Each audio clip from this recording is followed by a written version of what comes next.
Friends ఎలాగొన్నారు మేము చెప్పాం కదా రోజు కామెంట్ వస్తున్నాను. ఈ రోజు వీడియో వచ్చేసి అనమాట ఈ వేసవి కాలం వల్ల చాలా పక్షులు అయితే ఎండిపోతున్నాయి. ఇప్పుడు వాటికి మేమైతే రెస్క్యూ చేయబోతున్నాం.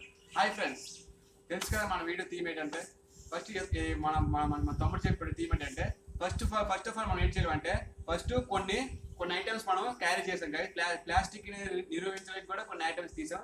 ఆ ఐటమ్స్ తీసుకొని వెళ్ళి ప్రతి చెట్టుకి కొన్ని ఒక మూడు లేదా 4 కట్టి మన పక్షులు రక్షించుకోవాలి మన ఈరోజు థీమ్ గైస్. మీరు ప్లీజ్ ఇలాంటి సపోర్ట్ ఉంటే మరి ఇలాంటి వీడియోలు మాకు చాలా ఎన్నో వస్తాయి. Please subscribe. ఇలాంటి వీడియో డిస్క్రిప్షన్ లో అయితే ఉంది. లాంగ్ వీడియో మీకు ఇంట్రెస్ట్ ఉంటే మొత్తం వీడియో చూడండి. ఈ వీడియోని అయితే షేర్ చేయండి అందరికి.